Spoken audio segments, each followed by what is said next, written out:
and improve the quality of life on Earth. And by quality of life on Earth, we don't just mean human life, we mean critters, we mean lakes and rivers, we mean trees and plants as well. So I think that's a different kind of a mission for a college of business, you might be thinking to yourself, which is why we find ourselves in regenerative development. So my institute, the SEED Institute, has been around for, this is our second year of operations, and this is our second large, major conference. Last year we did a conference on gentrification, and that was, really a part of our interest in regenerative development as well, particularly related to development within cities, and that's been our emphasis. This is our main mission here, but in particular, we specialize in advancing the skills and knowledge needed to build regenerative cities. That's our area of expertise, and we have a lot of great partnerships and allies that we work with, to achieve those goals. And you guys can follow our blog.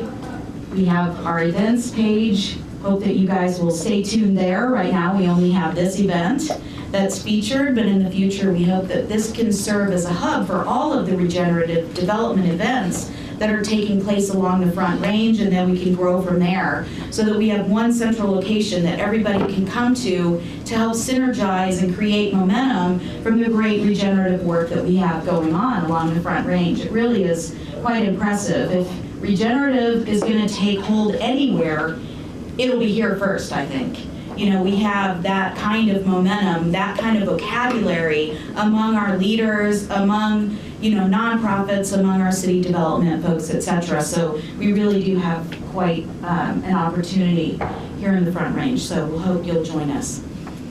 We at SEED are especially concerned about the juxtaposition of three primary challenges. We're looking at urbanization, climate change, and inequality. Those are our three. We're really concerned about those challenges that emerge at that nexus. And as you can imagine, all three of those are growing issues. We're looking at over in the United States, 85% of people living in cities. By 2050, it'll be 80% of the world living in cities and their surrounding areas. Wow. This kind of population influx into cities is a real challenge. Cities are already bastions of inequality, probably the largest centers of inequality that we have. And pretty soon, 75% of all energy is going to be consumed in cities. So you're looking at our greatest environmental challenges, our largest populations, the concentration, and the most amazing amount of inequality coexisting in these centers. And as a result, these are both huge challenges, but also amazing opportunities. And so if we have the opportunity to invest in one place, we at SEED believe that's in cities. And so that's where we're putting our effort to try to solve these three challenges and look at those challenges that emerge at those juxtapositions. We basically have a choice. We can have this kind of steampunk future where everywhere is covered, all in service of a particular kind of economy. And one species. Exactly, one species, exactly. Or we can choose a regenerative future.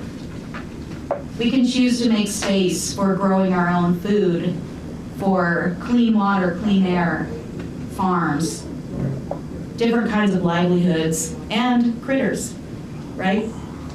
So those are the choices that we hope to make very clear, and I think in those of us who work in the regenerative area, it's kind of a no-brainer, but it really is important to see that we're on a trajectory for a particular kind of urban living, and we have other choices that we need to make. So at SEED, and we're probably going to hear a lot of different definitions of regeneration today, and that's exactly what we want, right? So that we have a wide variety of different thoughts in terms of how do we wrap our heads around this idea of regeneration. And at SEED, the way that we define regenerative development is that this is a process. regenerative development, and in this case, urban development in particular, applies this holistic process to development challenges that creates feedback loops between physical, natural, economic, and social capital, and in ways that are mutually supportive so that these feedback loops can actually build capacity to restore the relationships among these forms of capital, so that these relationships are prosperous, they're equitable, they're healthy, and as such, those feedback loops are mutually reinforcing. So that's what we're looking for. That's what we see in nature. That's what we're trying to replicate in our social systems. As far as regenerative organizations go, our argument is that these organizations focus on processes, principles, practices, and products that create prosperity and abundance for people and the planet.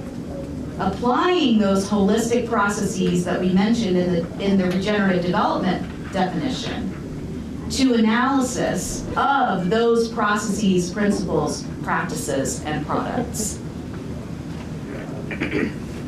So I don't want to go into a lot on our definitions here, but basically the principles and practices are informal in the way that we look at them.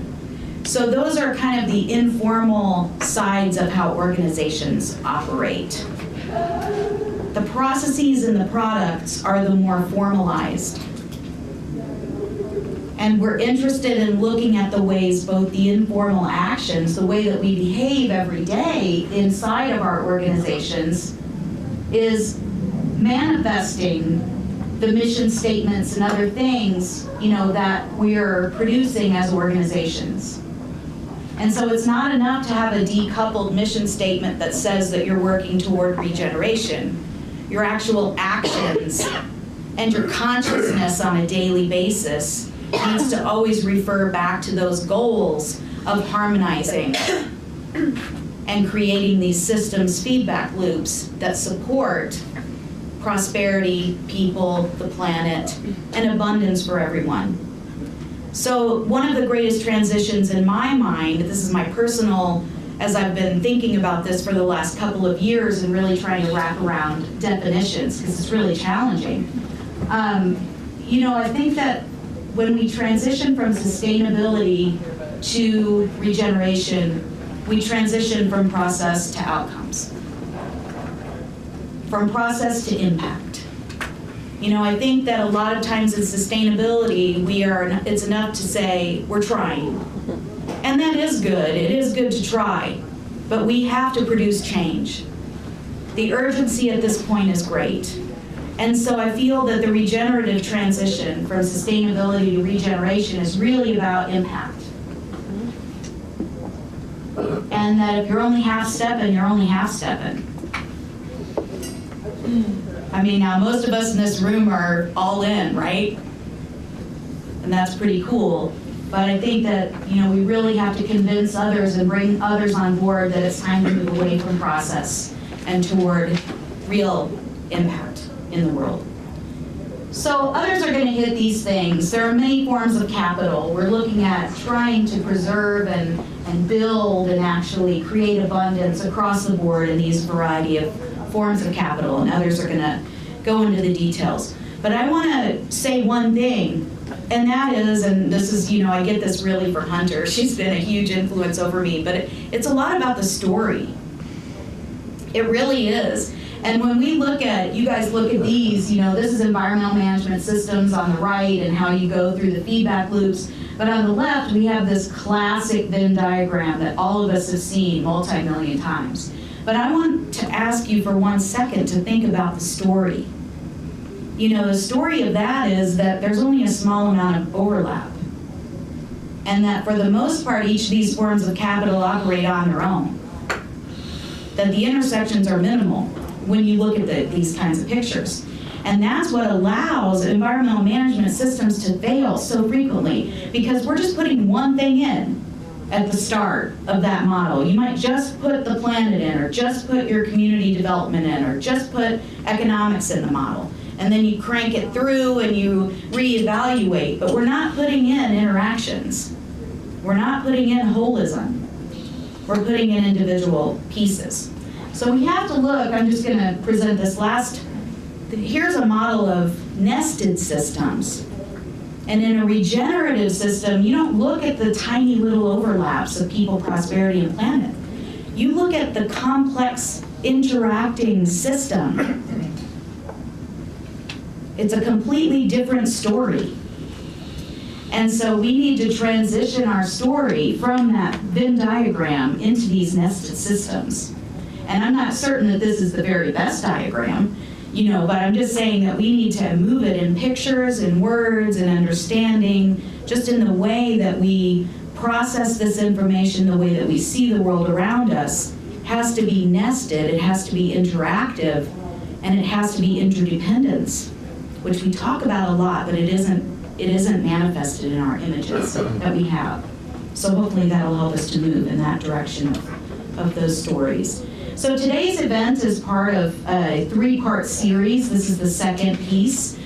In our first gathering, we talked about how do we define the regenerative organization, and had a handful of amazing folks come and share their ideas about regenerative ethics and regenerative business. It was very exciting. Today we really are emphasizing the regenerative organization from the inside out, from experts who've been working on this transition from business as usual to regenerative practices into what maybe we might call the multi-capital scorecard or the triple bottom line, but in our case it might be the 9. Integrated bottom line. Integrated bottom line. That's perfect, Hunter. Thanks. So we have one more after this that we hope that you'll join us for if you're in town, and that is on May the 15th, I think? Yeah, May the 15th, Tuesday. It'll be an evening. It will also be here. And that is really to talk about how we take this further as a community. How do we integrate with our leaders? How do we create campaigns? How do we continue the education and our communications with one another as we go forward? So I hope that you'll join us. So I'm going to transition this on. You guys see that we have amazing folks with us today, and you're going to have a sense of really what a gift it is to have all of these folks together. And I want to say how much I personally appreciate each one of you taking time out of your schedule, coming here to speak and to be part of this collective voice that we have going on. John and Carol especially for traveling from so far away. Thank you for being here. John as well.